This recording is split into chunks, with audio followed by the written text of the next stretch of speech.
¿Es obligatorio el diezmo para los cristianos de hoy? ¿Estamos realmente bajo una ley divina que exige dar el 10% de nuestros ingresos? ¿O hay algo más profundo que tu iglesia tal vez no te ha contado? En Gálatas 5:1 el apóstol Pablo nos exhorta: Cristo nos libertó para que vivamos en libertad. Por lo tanto, manténganse firmes y no se sometan nuevamente al yugo de esclavitud. Esta declaración no solo nos libera de la ley mosaica, sino que también nos invita a examinar con discernimiento prácticas religiosas que hemos heredado sin cuestionar. Hoy exploraremos 3 secretos bíblicos sobre el diezmo que rara vez se enseñan desde el púlpito. Te mostraremos cómo entender el verdadero propósito del diezmo. ¿Qué significa realmente dar para Dios? Y si esta práctica sigue vigente en la era de la gracia. ¿Estás listo para entender lo que Dios tiene reservado para ti respecto a tu generosidad y obediencia? Desde pequeños ya muchos de nosotros crecimos escuchando que debíamos darle a Dios el 10% de todo lo que ganábamos.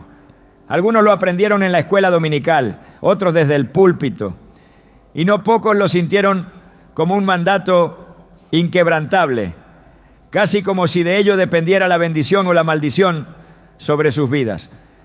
Pero ¿alguna vez te has preguntado de dónde viene realmente esa enseñanza?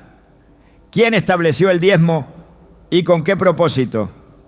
Lo que pocos saben es que el diezmo no nació como una ley para todos los creyentes de todas las épocas, sino como un sistema diseñado específicamente para un pueblo, en un contexto muy diferente al nuestro. Volver al origen no es una invitación a rechazar el principio de dar, sino una necesidad urgente para comprender lo que Dios verdaderamente espera de nosotros. En Levítico 27:30 leemos: el diezmo de todo producto del campo, del grano que produce la tierra o de los frutos de los árboles pertenece al Señor, es cosa consagrada al Señor. Este versículo es uno de los pilares usados por quienes enseñan el diezmo como una obligación. Sin embargo, si observamos el contexto completo, descubriremos algo sorprendente. El diezmo formaba parte del sistema levítico, establecido para mantener a los sacerdotes de la tribu de Leví, quienes no recibieron herencia en la tierra prometida. Dios había separado a los levitas para el servicio del templo, y en lugar de darles tierras o propiedades, les asignó el diezmo del resto del pueblo como sustento. En Números 18:21, Dios declara: a los hijos de Leví les he dado todos los diezmos en Israel por heredad, por su ministerio, por cuanto ellos sirven en el ministerio del tabernáculo de reunión. Esto cambia todo, porque el diezmo no era un acto devocional voluntario ni una herramienta para obtener bendiciones personales, sino una obligación dentro de un sistema teocrático y agrícola que buscaba el equilibrio entre las tribus de Israel. Era parte de un pacto nacional con cláusulas muy específicas, incluyendo bendiciones por la obediencia y maldiciones por la desobediencia. En Deuteronomio 28 encontramos una extensa lista de ambas. Pero, ¿qué ocurre cuando ya no estamos bajo ese pacto? Sigue teniendo vigencia el sistema del diezmo. Muchos líderes enseñan que el diezmo es un principio eterno, anterior a la ley, basándose en el episodio de Abraham con Melquisedec. En Génesis 14:20, después de una gran victoria, Abraham entrega el diezmo del botín a este misterioso rey y sacerdote. Pero lo que se olvida mencionar es que Abraham no diezma sus ingresos ni su trabajo. Lo que entrega es parte del despojo de una guerra, una acción única que no vuelve a repetirse y que no fue mandada por Dios, sino una expresión libre de gratitud. En ningún momento se establece ese acto como una obligación para él o sus descendientes. De hecho, ni Isaac ni Jacob son presentados como hombres que practicaran sistemáticamente el diezmo. Jacob, por su parte, sí hace una promesa relacionada con el diezmo en Génesis 28:22. De todo lo que me des, el diezmo lo apartaré para ti. Pero hay que notar que esta promesa nace de un voto personal, condicionado a que Dios le bendiga, le proteja y le traiga de regreso en paz. No se trata de una orden de Dios, sino de un compromiso personal. Y aún así, no hay evidencia bíblica de que Jacob haya cumplido o institucionalizado ese voto en una práctica continua. El diezmo, tal como se implementó de forma sistemática, vino después, cuando Israel ya era una nación con leyes civiles, ceremoniales y religiosas. Y fue parte de esa estructura jurídica, no de una expresión espontánea de fe. Si retrocedemos a los días del Antiguo Testamento y observamos cómo funcionaba el sistema del diezmo, encontraremos aún más elementos que contradicen la práctica moderna. Por ejemplo, había múltiples diezmos, no solo uno. Según Deuteronomio 14, 22 a 29, cada israelita debía separar el diezmo de sus productos agrícolas cada año. Pero en el tercer año ese diezmo debía ser entregado a los levitas, los extranjeros, los huérfanos y las viudas en su propia ciudad. Esto demuestra que el sistema era más amplio, comunitario y profundamente social. No se trataba de sostener a una institución, sino de sostener a un pueblo entero en su estructura sacerdotal y social. De hecho, en muchos casos, el mismo pueblo comía parte del diezmo como una celebración delante del Señor, en una fiesta de gratitud y comunión. Esto nos muestra que el diezmo bíblico original no era un impuesto para mantener templos lujosos, ni una medida para evaluar la fe de una persona. Era una parte de la vida diaria en un contexto donde la religión, la cultura y la economía estaban fusionadas. Pretender trasladar ese modelo literalmente a nuestra época sin adaptar su propósito es perder de vista el corazón del mensaje. Y sin embargo, eso es lo que ha ocurrido en muchos círculos cristianos modernos. Muchos creyentes sinceros han sido llevados a creer que si no diezman, están robando a Dios. Esta enseñanza suele apoyarse en Malaquías 3:8 a 10, donde Dios pregunta: ¿robará el hombre a Dios? En vuestros diezmos y ofrendas. Y luego promete abrir las ventanas de los cielos si el pueblo vuelve a él. Pero este pasaje no puede interpretarse fuera de su contexto histórico. Dios no está hablando aquí a la iglesia, sino a Israel. En una etapa de profunda decadencia espiritual, donde los sacerdotes mismos estaban corrompidos y el pueblo había abandonado el pacto. Este llamado es un regreso al orden levítico que ya estaba en vigor, no una nueva instrucción para todos los tiempos. Usar este texto para condenar al creyente moderno es ignorar la diferencia entre el antiguo y el nuevo pacto, entre la ley mosaica y la gracia en Cristo. En Hebreos 8:13 el escritor declara: al decir nuevo pacto ha dado por viejo al primero, y lo que se da por viejo y se envejece está próximo a desaparecer. Jesús vino a cumplir la ley, no a perpetuarla, y en él se inauguró una nueva forma de vivir, no basada en el cumplimiento de normas externas, sino en la transformación del corazón. El diezmo, como parte del sistema levítico, también quedó superado por una entrega mucho más profunda, la entrega total de nuestras vidas a Dios. Cuando Jesús se encontró con los fariseos, les reprendió duramente por su hipocresía. En Mateo 23:23 les dice: ¡ay de vosotros, escribas y fariseos hipócritas, porque diezmáis la menta, el eneldo y el comino, y dejáis lo más importante de la ley, la justicia, la misericordia y la fe. Jesús no los felicita por diezmar, sino que los acusa de preocuparse por los detalles mínimos mientras ignoran el peso de la ley.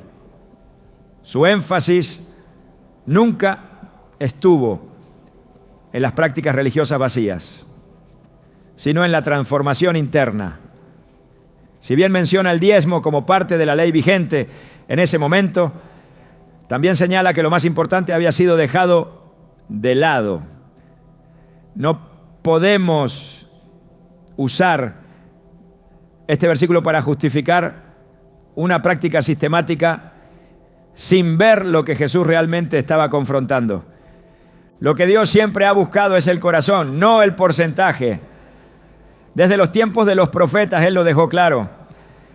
En Isaías 1:11 a 17 Dios dice: ¿para qué me sirve, dice Jehová, la multitud de vuestros sacrificios?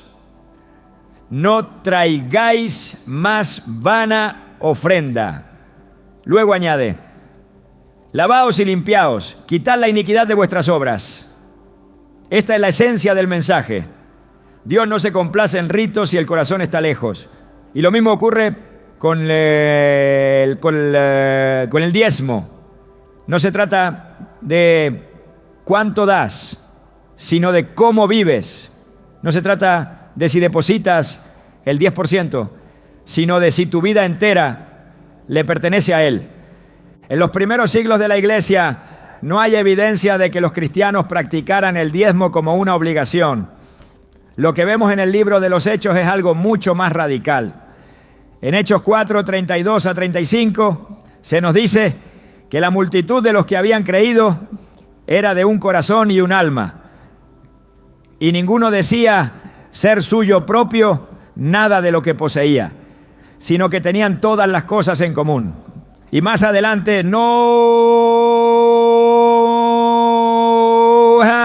había entre ellos ningún necesitado, porque todos los que poseían heredades o casas las vendían y traían el precio de lo vendido. Esta generosidad no era el resultado de una ley impuesta, sino del poder transformador del Espíritu Santo.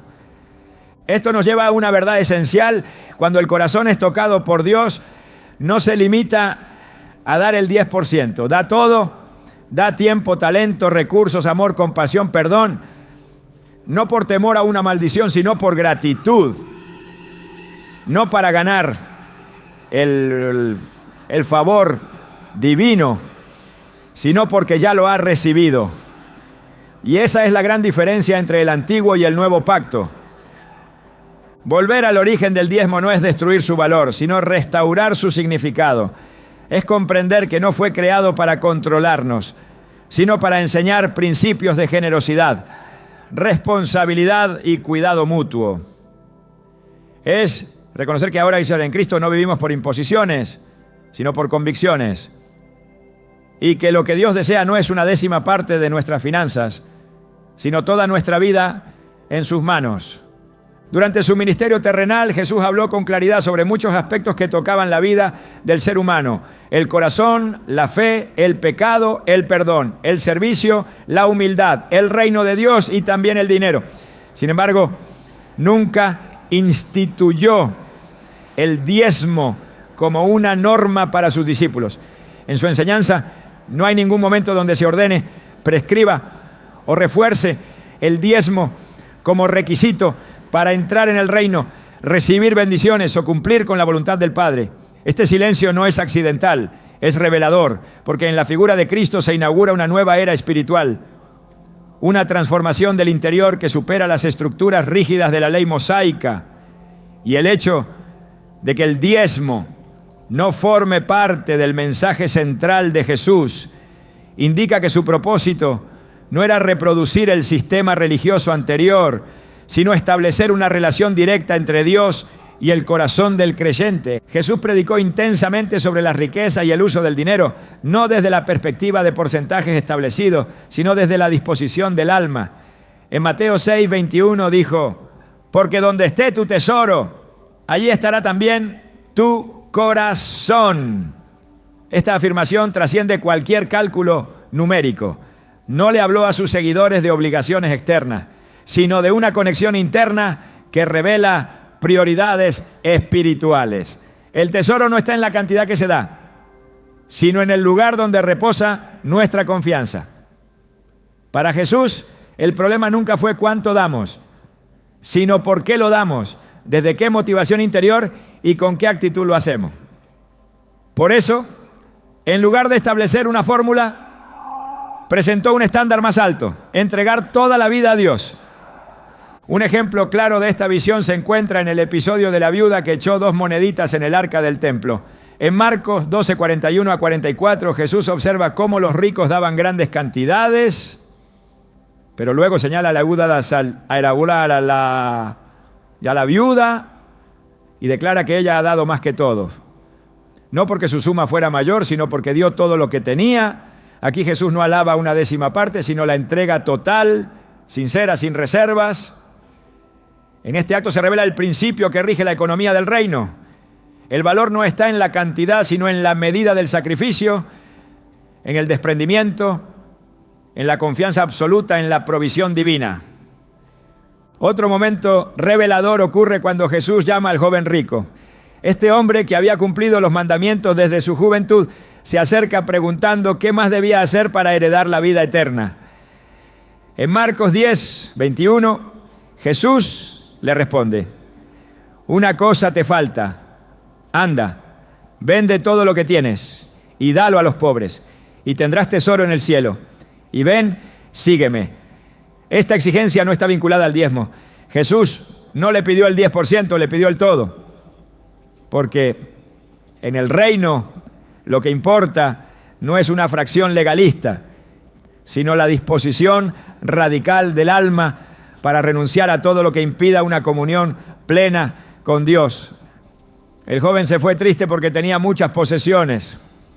Esta escena deja claro que Jesús no busca contribuciones por obligación, sino corazones rendidos por amor. Si el diezmo hubiese sido un elemento esencial de la vida espiritual bajo el nuevo pacto, Jesús lo habría enseñado de forma directa. Pero nunca instruyó a sus discípulos a diezmar, ni en el Sermón del Monte, ni en sus parábolas, ni en sus discursos finales.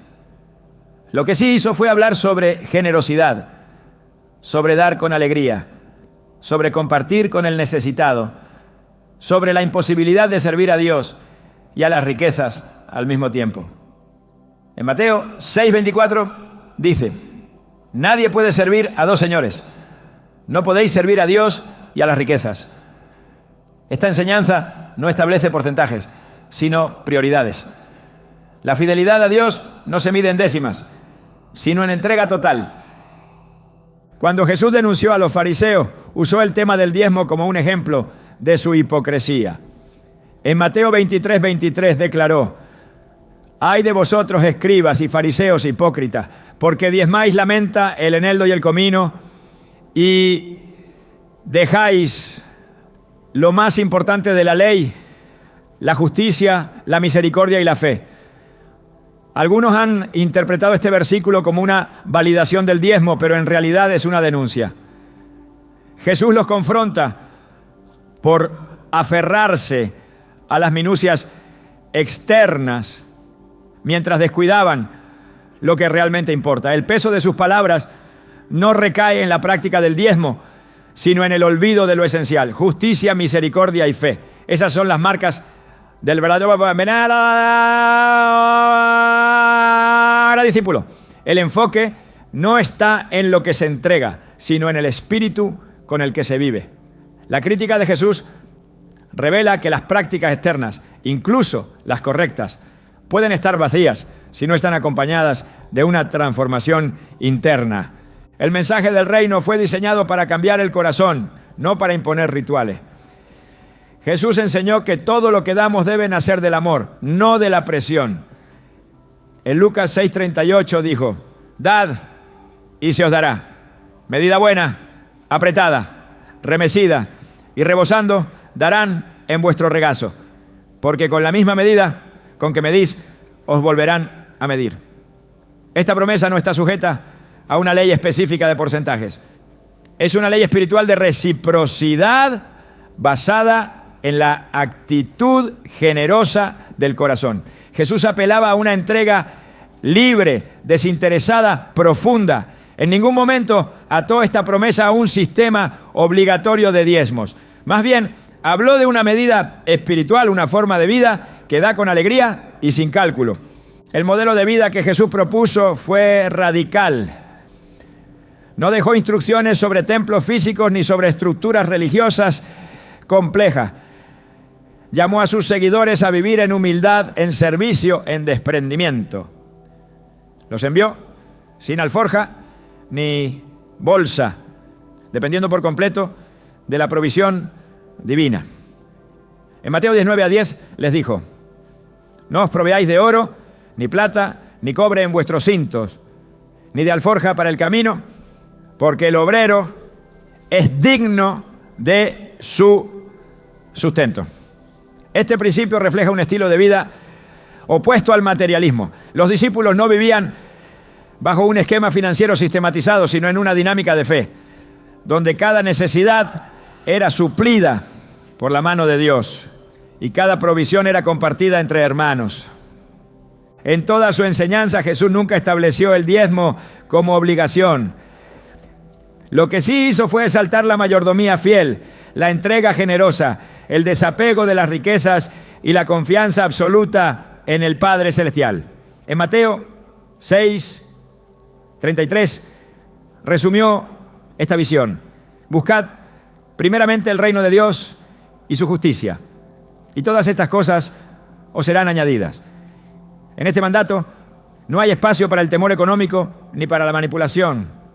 Solo hay un llamado a poner a Dios por encima de todo.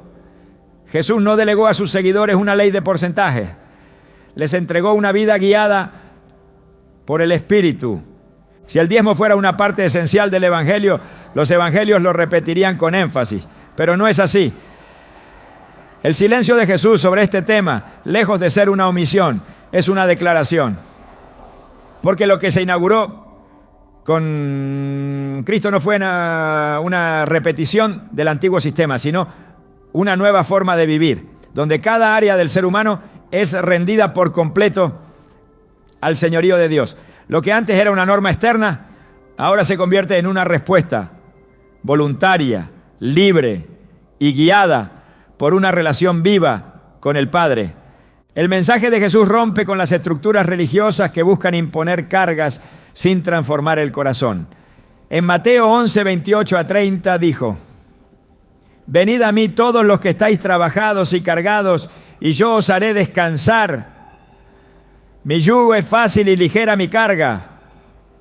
Este descanso no elimina el llamado al sacrificio, pero lo transforma.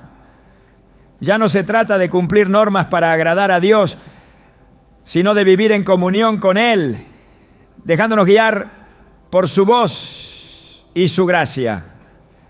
Por eso, cuando hablamos del dar cristiano, no podemos retroceder al antiguo pacto para imponer lo que Jesús no ordenó. Debemos avanzar hacia el modelo que Él encarnó, una entrega que nace del amor y se sostiene en la libertad. En ningún momento Jesús enseñó que el diezmo fuera el estándar para sus seguidores. Su enfoque fue siempre más profundo, más exigente, más espiritual. No buscó establecer reglas externas, sino cultivar corazones rendidos. En esa rendición total está el verdadero dar. Cuando todo le pertenece a Dios, ya no se calcula lo que se entrega. Se vive con la conciencia de que nada es propio y todo debe glorificar al Padre. Esa es la esencia del reino. Esa es la enseñanza de Jesús.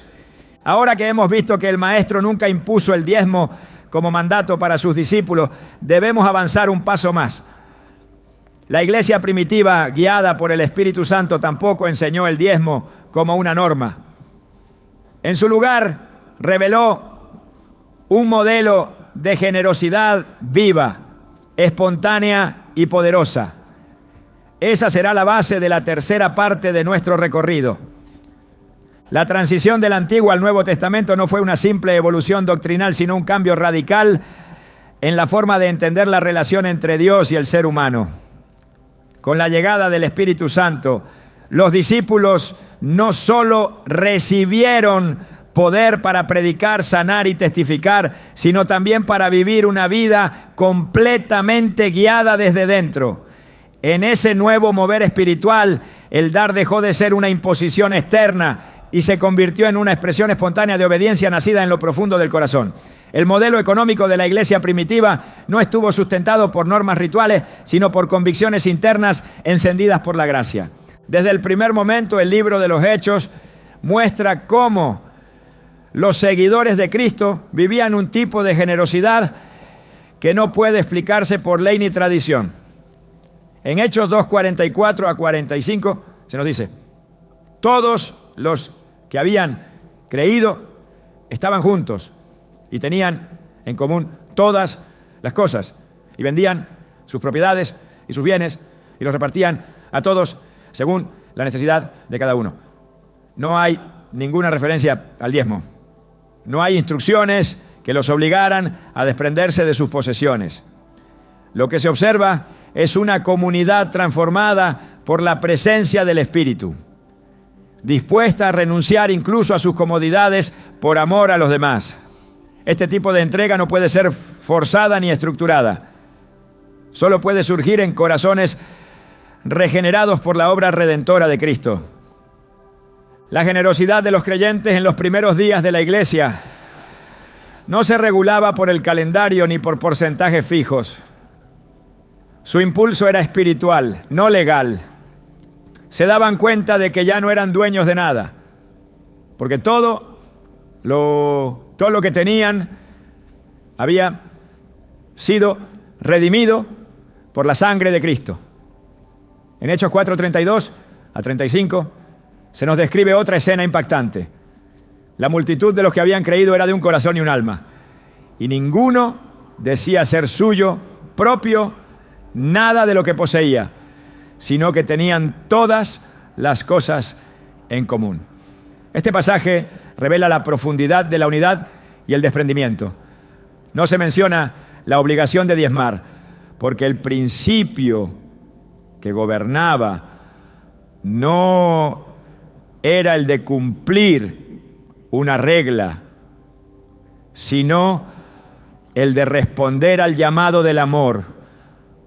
A lo largo de las cartas apostólicas, pues, este patrón se refuerza. El apóstol Pablo, al escribir a las iglesias, nunca ordenó que se diezme. En cambio, instruyó sobre cómo dar de forma voluntaria, proporcional y según la convicción de cada uno. En 2 Corintios 9:7 deja establecido el principio rector de la generosidad cristiana. Cada uno dé como propuso en su corazón, no con tristeza ni por necesidad, porque Dios ama al dador alegre. Esta afirmación es más que un consejo práctico. Es una declaración doctrinal que marca una línea divisoria entre la antigua manera de dar por obligación y la nueva manera de dar por revelación. El dar en el Nuevo Testamento está íntimamente ligado a la libertad espiritual. Pablo no sugiere que la bendición depende de cumplir con un porcentaje, sino de la actitud con la que se entrega. No se trata de satisfacer una cuota impuesta, sino de entrar en una dimensión donde el dar se convierte en una expresión visible de la gracia recibida. En el mismo capítulo, 2 Corintios 9:6, dice: el que siembra escasamente, también segará escasamente, y el que siembra generosamente, generosamente también segará. Aquí el énfasis está en la siembra voluntaria, no en el cumplimiento ritual. El sembrador no calcula un impuesto, se deja guiar por la tierra, por el clima, por la fe. Así es el que da conforme al Espíritu. Cuando Pablo instruye a la iglesia de Corinto sobre la colecta para los creyentes necesitados de Jerusalén, lo hace con un lenguaje profundamente espiritual. En 1 Corintios 16:2 les dice: cada primer día de la semana cada uno de vosotros ponga aparte algo, según haya prosperado, guardándolo. para que cuando yo llegue no se recojan entonces ofrendas. No menciona el diezmo, sino un principio adaptado a la realidad personal de cada creyente. Según haya prosperado, implica que no todos darán lo mismo, pero todos están invitados a participar. Esta forma de dar no se basa en presión, sino en discernimiento. No responde a una norma fija, sino a una conciencia moldeada por el amor. Pablo también destaca que el dar es una gracia, no una carga. En 2 Corintios 8, 1-3 habla de las iglesias de Macedonia, que en medio de la prueba y la pobreza dieron más allá de su fuerza. Él lo llama una gracia de Dios y no una imposición humana. Lo que mueve a esos creyentes no es la obligación de un porcentaje, sino la revelación del privilegio de participar en la obra de Dios. Este modelo pone en evidencia que cuando el Espíritu guía, el corazón responde con generosidad, aun cuando las circunstancias sean adversas. La gracia no solo cambia la forma de dar, cambia la perspectiva desde la cual se da. Este principio también está presente en la carta a los Romanos. En Romanos 12:1, Pablo exhorta a los creyentes: presentad vuestros cuerpos en sacrificio vivo, santo, agradable a Dios, que es vuestro culto racional. Aunque no está hablando específicamente de dinero, el principio es el mismo. El verdadero culto no consiste en cumplir reglas externas, sino en rendir la vida entera. Dar en este contexto no puede limitarse a un porcentaje. Cuando el cuerpo entero ha sido entregado, todo lo demás queda incluido. Ya no se pregunta cuánto debo dar, sino cuánto de mí ha sido verdaderamente consagrado. La ausencia del diezmo como práctica obligatoria en el Nuevo Testamento no es una omisión, sino una revelación. Significa que lo que antes era símbolo, ahora ha sido sustituido por la realidad espiritual. El sistema levítico requería el diezmo como medio de sostener una estructura física, pero en Cristo el templo ya no es de piedra, sino de persona. En 1 Corintios 3:16 Pablo afirma: ¿no sabéis que sois templo de Dios y que el Espíritu de Dios mora en vosotros? Cuando el templo vive dentro de cada creyente, la economía del reino también se mueve desde dentro. El sostenimiento de la obra no depende de una estructura legal, sino de corazones inflamados por la verdad.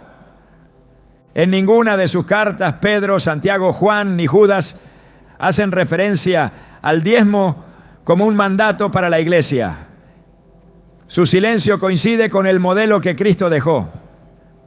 Lo que enseñan es la importancia de la fe viva, del amor práctico, de la obediencia al Espíritu. En Santiago 2:15-16 se plantea un escenario concreto. Si un hermano o una hermana están desnudos y tienen necesidad del mantenimiento de cada día, y alguno de vosotros les dice: id en paz, calentaos y saciaos, pero no les dais las cosas que son necesarias para el cuerpo, ¿de qué aprovecha? Esta exhortación no se dirige a cumplir un porcentaje, sino a vivir la fe con acciones reales, con respuestas sensibles a las necesidades del prójimo. La generosidad cristiana es contextual, vivencial, y nace de la compasión, no de la imposición. La lógica del reino no se fundamenta en deberes numéricos, sino en la revelación del amor de Dios. En el 1 Juan 3:17 el apóstol escribe: pero el que tiene bienes de este mundo y ve a su hermano tener necesidad y cierra contra él su corazón, ¿cómo mora el amor de Dios en él? Aquí la medida no es el diezmo, sino el corazón. Lo que se evalúa no es el porcentaje, sino la disposición de compartir lo que se tiene cuando se presenta la necesidad. Dar, según la enseñanza apostólica, es el reflejo tangible de una vida que ha sido redimida. No se impone desde afuera, brota desde dentro.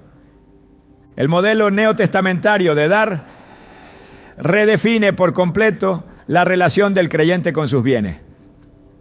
Ya no hay distinción entre lo espiritual y lo material. Todo está bajo el señorío de Cristo. En Colosenses 3:17 se dice: y todo lo que hacéis, sea de palabra o de hecho, hacedlo todo en el nombre del Señor Jesús.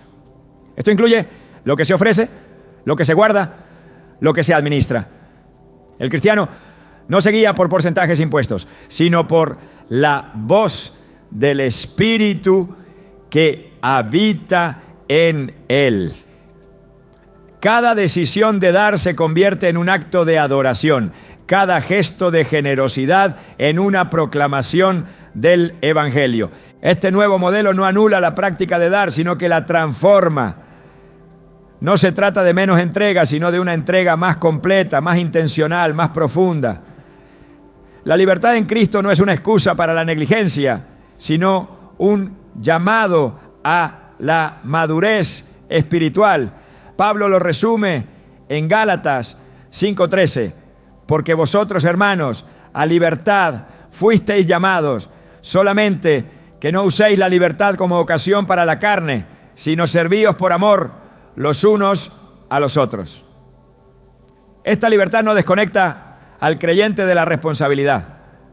Al contrario, lo impulsa a dar con mayor generosidad, con mayor sensibilidad y con mayor visión del reino. El patrón que vemos en la iglesia primitiva y en las epístolas no puede ser sustituido por esquemas rígidos. Fue una generación guiada por el Espíritu, no por sistemas. Fue una comunidad movida por el amor, no por normas. Y esa sigue siendo la invitación para nosotros hoy. A vivir bajo la dirección del Espíritu, a dar según lo que Él ponga en nuestro corazón y a confiar en que cada semilla entregada con fe será usada por Dios para bendecir a muchos. Cuando la iglesia da por revelación y no por obligación, se abre la puerta para que la gracia fluya sin restricciones. Cuando el dar nace del corazón y no de la presión, se convierte en un acto profético, en una señal de que el reino ha llegado. El diezmo como estructura fue una sombra, la realidad es Cristo. Y en él cada decisión de dar se convierte en un eco de su entrega suprema. Cuando la verdad es reemplazada por tradición y la revelación es sustituida por sistemas humanos, el resultado es una fe distorsionada que carga al creyente con pesos que nunca fueron diseñados para llevar. En muchos contextos, el diezmo ha dejado de ser una práctica de adoración para convertirse en una herramienta de presión emocional y control espiritual. Lo que debía nacer de una convicción interna ha sido transformado en una obligación impuesta, sostenida por el temor, la culpa y la amenaza del juicio divino. Esta distorsión no es nueva. La historia del pueblo de Dios está llena de momentos en los que las estructuras religiosas reemplazaron el corazón del mensaje y el poder se impuso sobre la gracia. Pero cada vez que eso ocurrió, Dios levantó una voz para restaurar el diseño original. La Escritura nos advierte con claridad sobre los líderes que utilizan lo sagrado para beneficio personal. En Ezequiel 34, 2-3, el Señor declara contra los pastores de Israel: ay de los pastores de Israel que se apacientan a sí mismos. ¿No deben los pastores apacentar a las ovejas? Coméis la grosura y os vestís de la lana, la engordada degolláis, mas no apacentáis a las ovejas. Este reclamo no es simplemente una queja contra la negligencia espiritual, sino una denuncia directa contra aquellos que se enriquecen a costa del rebaño, utilizando su posición espiritual para manipular en lugar de servir. Cuando el liderazgo usa el púlpito para exigir y no para edificar, el resultado es una comunidad espiritualmente esclavizada y emocionalmente herida.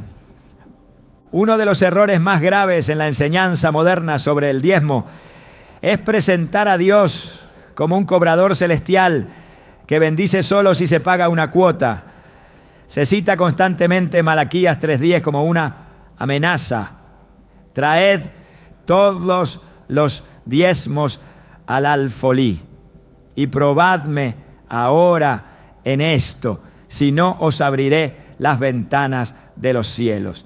Pero se ignora el contexto histórico y profético del pasaje. Dios no estaba hablando a la iglesia del nuevo pacto, sino a una nación que había quebrantado un pacto específico en una época donde los sacerdotes habían corrompido el culto y el pueblo se había apartado de su identidad espiritual. El reclamo de Dios no era por el dinero, sino por el abandono de la justicia y la integridad. Usar este texto para infundir miedo es torcer la intención original del mensaje. Cuando el mensaje del diezmo se presenta como un requisito absoluto para la bendición, se produce una falsa espiritualidad donde la generosidad se convierte en transacción y la obediencia en negocio. Esta visión comercializa la fe y transforma la relación con Dios en una relación de mercado. Si doy, recibo. Si no doy, pierdo. Esta no es la economía del reino. Jesús enseñó que el Padre hace salir el sol sobre buenos y malos y que su provisión no está condicionada por una fórmula matemática, sino por su naturaleza generosa. En Mateo 5:45 dice: para que seáis hijos de vuestro Padre que está en los cielos, que hace salir su sol sobre malos y buenos, y que hace llover sobre justos e injustos. Esta es la gracia, un favor que no se compra, un amor que no se negocia, una provisión que no se condiciona. Pablo también enfrentó la tensión entre servir con integridad y ser acusado de tener intenciones torcidas. En 2 Corintios 2:17 declara: pues no somos como muchos que medran falsificando la palabra de Dios, sino que con sinceridad, como de parte de Dios y delante de Dios, hablamos en Cristo. Su ministerio no se sustentaba en manipulaciones ni en tácticas de presión, sino en la verdad. Su autoridad no dependía de lo que podía exigir, sino de lo que estaba dispuesto a entregar. En varias ocasiones renunció al derecho de ser sostenido para no dar lugar a sospechas ni tropiezos. En 1 Corintios 9:12 afirma: pero no hemos usado de este derecho, sino que lo soportamos todo por no poner ningún obstáculo al Evangelio de Cristo. Esta actitud revela el corazón del verdadero siervo. No se aferra a lo que puede reclamar, sino que se desprende de todo con tal de no estorbar la obra de Dios. El uso del diezmo como medida de fidelidad ha creado una cultura donde el valor espiritual de una persona se mide por su aporte económico.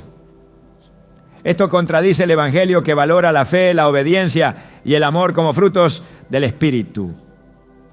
En Gálatas 5:22-23, Pablo escribe que los frutos del Espíritu son amor, gozo, paz, paciencia, benignidad, bondad, fe, mansedumbre y dominio propio. Ninguno de estos frutos se relaciona con cifras monetarias. El énfasis está en lo que el Espíritu produce, no en lo que el bolsillo aporta. Cuando se enseña que dar el diezmo es prueba de compromiso, se corre el riesgo de pasar por alto los frutos invisibles que realmente definen el carácter de un hijo de Dios. Otro peligro de esta manipulación es crear una jerarquía espiritual basada en el poder adquisitivo. Se honra más a quienes pueden dar más y se invisibiliza a quienes no tienen recursos. Esta distorsión es denunciada en Santiago 2:2-4, donde se reprende a los creyentes por dar trato preferencial al rico y despreciar al pobre. El texto dice: si entra en vuestra congregación un hombre con anillo de oro y ropa espléndida, y también entra un pobre con vestido andrajoso, y miráis con agrado al que trae la ropa espléndida, ¿no hacéis distinciones entre vosotros mismos y venís a ser jueces con malos pensamientos? Cuando el diezmo se convierte en herramienta para clasificar a los creyentes, se niega la justicia del reino y se cae en el favoritismo condenado por las Escrituras. El verdadero liderazgo espiritual no demanda guía, no controla, inspira, no manipula, sirve. Jesús dejó un modelo claro cuando lavó los pies de sus discípulos. En Juan 13, 14, 15 dijo: pues si yo, el Señor y el Maestro, he lavado vuestros pies, vosotros también debéis lavaros los pies los unos a los otros, porque ejemplo os he dado. El pastor que utiliza el mensaje del diezmo para generar temor o dependencia está contradiciendo el ejemplo del Maestro. La autoridad en el reino no se ejerce desde el poder, sino desde el servicio.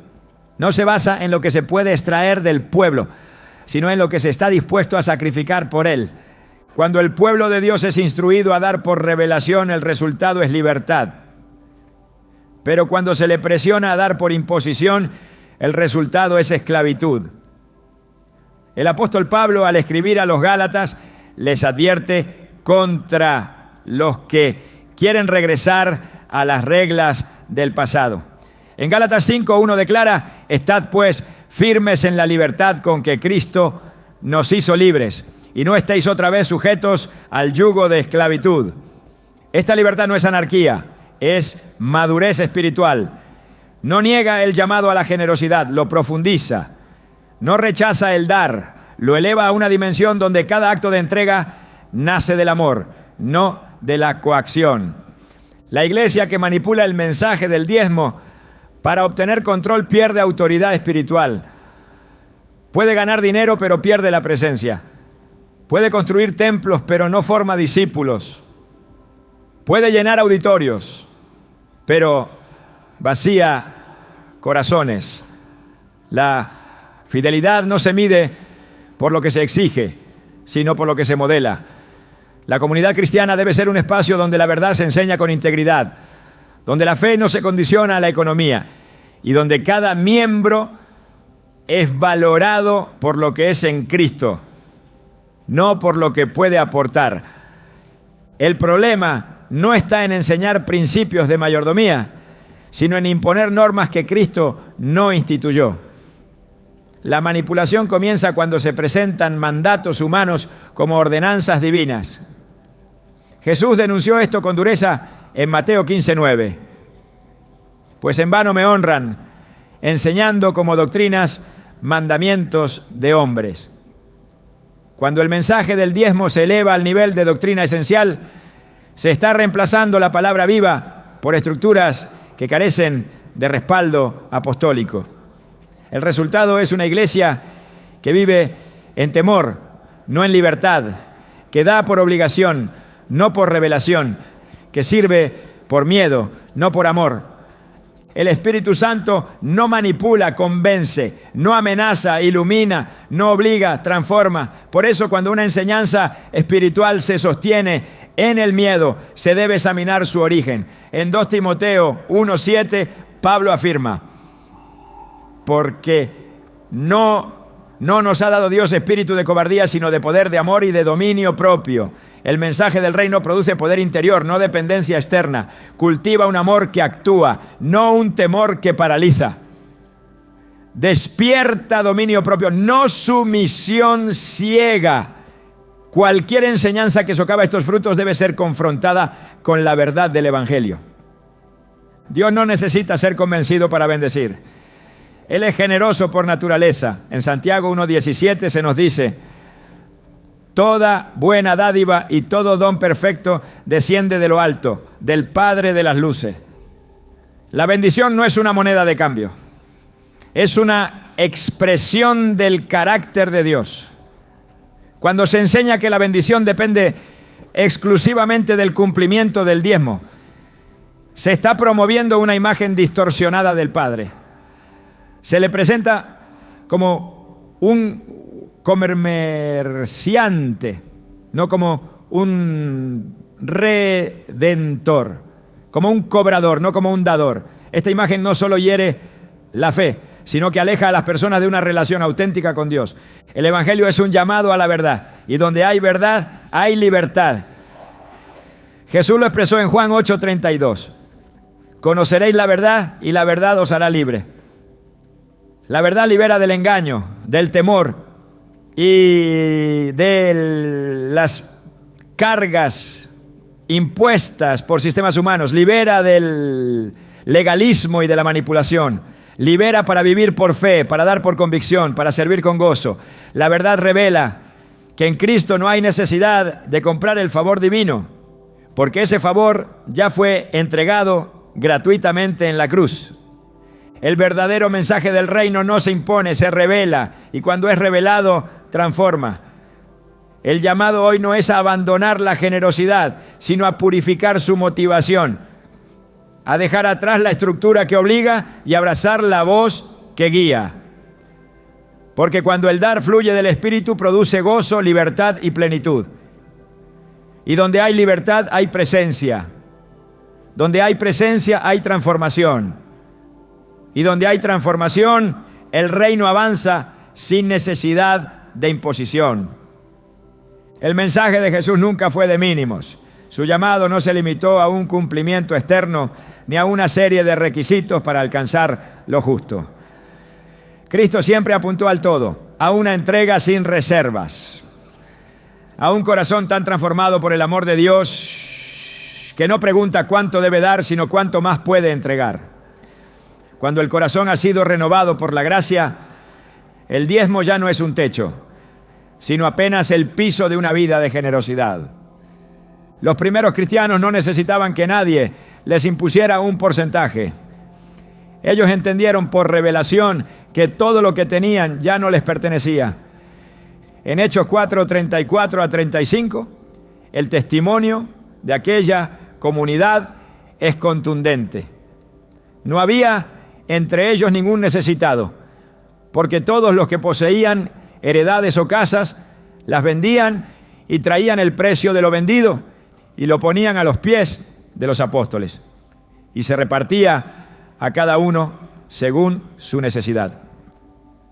Aquellos hombres y mujeres no dieron un diezmo, no calcularon cuánto debían guardar, vendieron posesiones, soltaron su seguridad material, ofrecieron su sustento. No lo hicieron por presión, lo hicieron porque habían sido tocados por el fuego del Espíritu.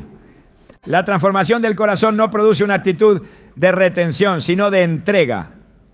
Cuando el Espíritu entra, el ego sale. La generosidad es una consecuencia natural de una vida habitada por Dios. La ley exigía una décima parte.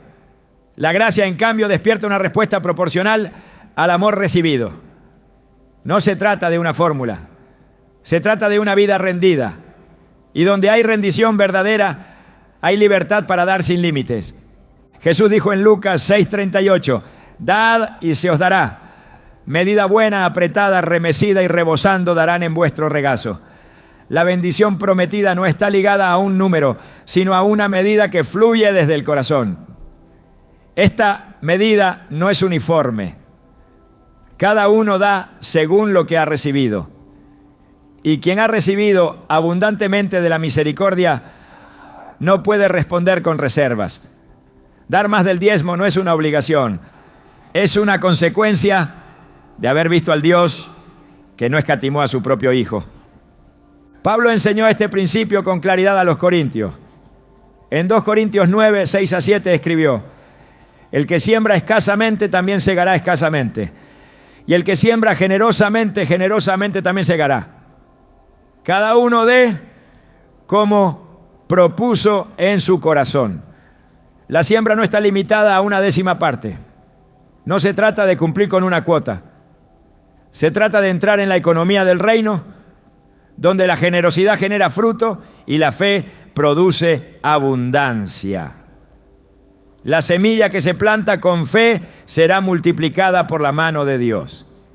Y quien entiende esto deja de dar por obligación y comienza a sembrar por revelación. Dar más que el diezmo no es un acto heroico, es la respuesta lógica de un corazón agradecido. En Romanos 12:1, Pablo presenta la vida cristiana como una entrega continua. Os ruego por las misericordias de Dios que presentéis vuestros cuerpos en sacrificio vivo, santo, agradable a Dios.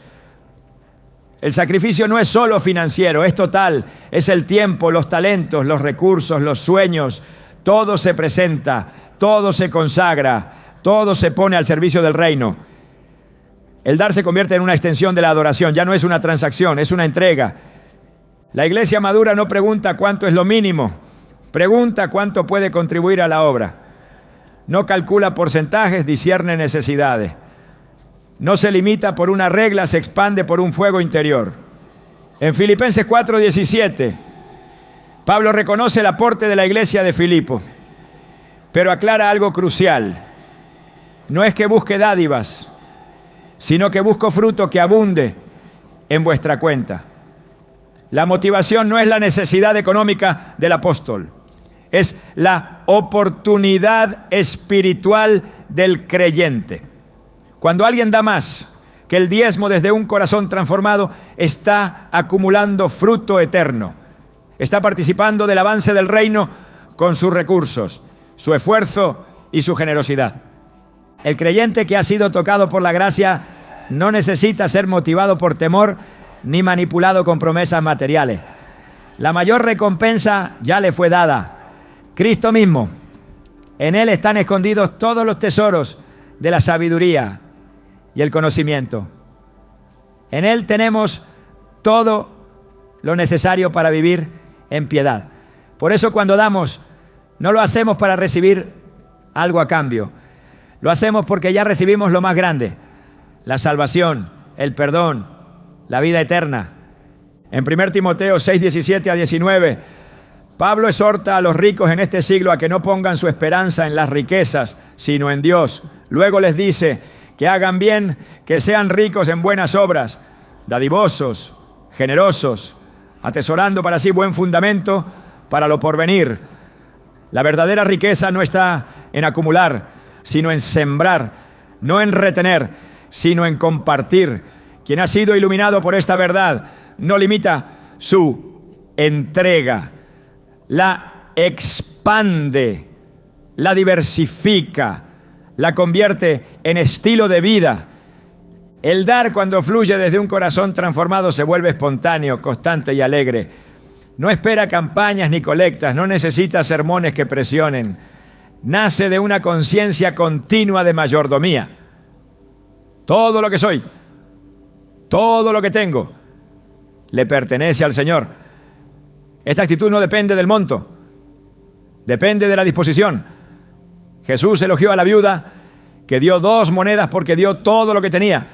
En Marcos 12:44 se explica. Todos han echado de lo que les sobra, pero esta, de su pobreza, echó todo lo que tenía, todo su sustento. Dar más que el diezmo no es una cuestión de cantidad absoluta, sino de entrega total. El reino no se construye con cifras, no, sino con corazones. Y un corazón que ha sido redimido no pone límites a su generosidad. No teme quedarse sin recursos porque sabe quién es su fuente. No se reserva para después porque vive en el ahora de la obediencia. La abundancia espiritual produce generosidad práctica y esa generosidad abre puertas, suple necesidades, multiplica oportunidades y glorifica a Dios. La generosidad bíblica no es uniforme. Es específica, contextual, dirigida.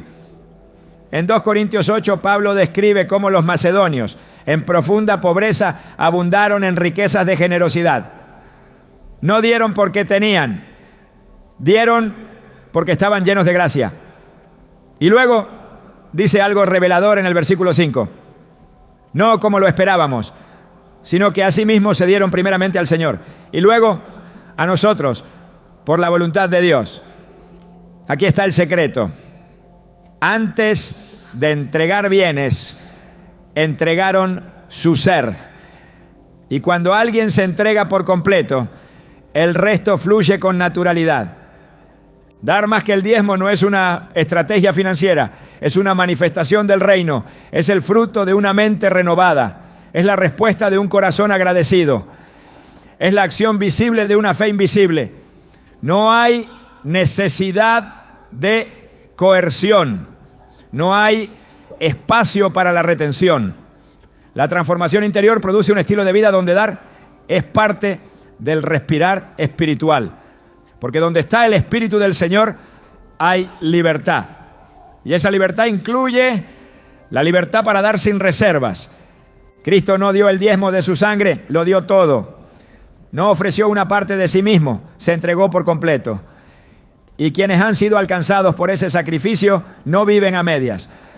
No aman a medias, no sirven a medias, no dan a medias. La entrega de Cristo se convierte en el patrón y bajo ese patrón el diezmo se queda corto, no como algo incorrecto, sino como algo insuficiente para expresar la magnitud de la gratitud. La iglesia que ha sido transformada no espera ser estimulada para dar, busca oportunidades para bendecir, no necesita incentivos externos, está impulsada por una llama interna, no calcula cuánto le queda después de dar. Se goza en participar del milagro de ver vidas restauradas, familias sostenidas, ministerios fortalecidos y naciones alcanzadas. Dar más que el diezmo no es una carga, es un privilegio. Es un llamado, es una respuesta natural al amor sobrenatural de Dios. La cultura del reino redefine el concepto de suficiencia. En 2 Corintios 9:8 Pablo declara: y poderoso es Dios para hacer que abunde en vosotros toda gracia, a fin de que teniendo siempre en todas las cosas todo lo suficiente, abundéis para toda buena obra. Esta es la lógica del reino. Se da con generosidad y Dios se encarga de suplir con abundancia. No se da para recibir, pero se recibe porque se ha dado. No se confía en la recompensa, se confía en el dador. Y quien confía en el dador nunca teme dar de más. Esta verdad no se enseña con presión, se revela con poder, no se impone, se modela, no se exige, se contagia. El creyente que vive bajo esta luz se convierte en un canal de provisión, en un instrumento de avance, en un testigo del carácter generoso de Dios. Y ese testimonio habla más fuerte que cualquier discurso. Porque cuando el pueblo de Dios vive con manos abiertas, el mundo ve a un Dios que no retiene. La obediencia que agrada a Dios nunca ha sido parcial ni fragmentada. Desde Génesis hasta Apocalipsis, el llamado de Dios no ha sido porciones, sino totalidad. Él no está buscando una décima parte de tu ingreso, ni siquiera una ofrenda generosa. Él está buscando tu vida entera. La historia bíblica no gira en torno a lo que los hombres pueden dar, sino a lo que están dispuestos a rendir. En Romanos 12:1, Pablo ruega: presentad vuestros cuerpos en sacrificio vivo, santo, agradable a Dios, que es vuestro culto racional. No se refiere a una práctica ceremonial, sino a una entrega integral. Todo lo que eres, todo lo que tienes, todo lo que planeas, se convierte en altar. Cuando Jesús llamó a sus discípulos, no les pidió ofrendas. Les pidió que dejaran todo y lo siguieran. Mateo dejó su mesa de recaudación. Pedro soltó sus redes. Ninguno fue condicionado por un sistema de cuotas. Fueron transformados por un encuentro. Esa es la verdadera obediencia, la que nace del corazón y se sostiene en la comunión. Dios no quiere lo que puedes ofrecerle desde la obligación, quiere lo que puedes entregar desde la fe. En el 1 Samuel 15:22 el profeta pregunta: ¿se complace Jehová tanto en los holocaustos y víctimas como en que se obedezca a las palabras de Jehová? Ciertamente el obedecer es mejor que los sacrificios, Este principio derrumba cualquier sistema religioso que priorice la forma sobre el fondo. No es la cantidad lo que impresiona a Dios, sino la disposición del alma. No es lo visible lo que Él evalúa, sino lo secreto del corazón. El verdadero sacrificio es la obediencia, incluso cuando no es comprendida por los hombres, incluso cuando exige más que un diezmo, incluso cuando exige todo. Jesús no murió por nuestro dinero, murió por nuestras almas, y quien ha sido rescatado por esa sangre no puede vivir a medias, no puede dividir su fe entre lo que retiene y lo que entrega. En Lucas 14:33, Jesús dijo: cualquiera de vosotros que no renuncia a todo lo que posee no puede ser mi discípulo. Este no es un llamado extremo, es el estándar del reino. La obediencia no es negociable porque la cruz no lo fue. Dios no está esperando una transferencia bancaria, está esperando una vida rendida, un corazón que diga: aquí estoy, Señor, todo lo que tengo es tuyo, todo lo que soy te pertenece. Esta es la ofrenda que Él no rechaza, no porque sea costosa, sino porque es sincera, no porque sea grande en valor humano, sino porque nace de un espíritu obediente. En este camino, dar es solo una expresión más de la obediencia total. No es el centro, es la consecuencia. Y cuando se vive así, no se necesita que nadie imponga reglas. El Espíritu guía, la gracia capacita y la obediencia se vuelve el lenguaje más alto de adoración. Porque Dios no quiere tu dinero, quiere tu obediencia completa. El diezmo, tal como se ha enseñado por generaciones, ha producido una fuerte división entre lo que damos y lo que somos. Por mucho tiempo se ha tratado de separar la generosidad de la identidad, como si fueran dos cosas distintas. Pero en el reino de Dios no existe esa dicotomía, porque cuando se comprende la obra de Cristo, dar deja de ser una acción aislada y se convierte en una extensión de lo que eres. Y esta es la clave que muy pocos han enseñado. No fuimos llamados solo a dar una parte de lo que poseemos. Fuimos llamados a convertirnos en una expresión viva de generosidad encarnada. No se trata de cuánto dinero entregas, sino de en quién te estás transformando a través de lo que entregas. La generosidad bíblica no comienza en la billetera, comienza en la mente, en la forma en la que ves tu vida, en la conciencia de que ya no te pertenece. Porque cuando sabes que has sido comprado por precio, no puedes seguir pensando como dueño. Lo entregas todo porque sabes que todo lo que tienes está en manos de aquel que nunca falla. Por eso dar no es un acto que se repite semanalmente en un culto. Es una vida que se ofrece a diario como semilla en el reino. El diezmo, entonces, no es el final del camino, ni siquiera el comienzo. Es apenas una estación en un viaje mucho más profundo. El viaje hacia una vida irreversiblemente entregada.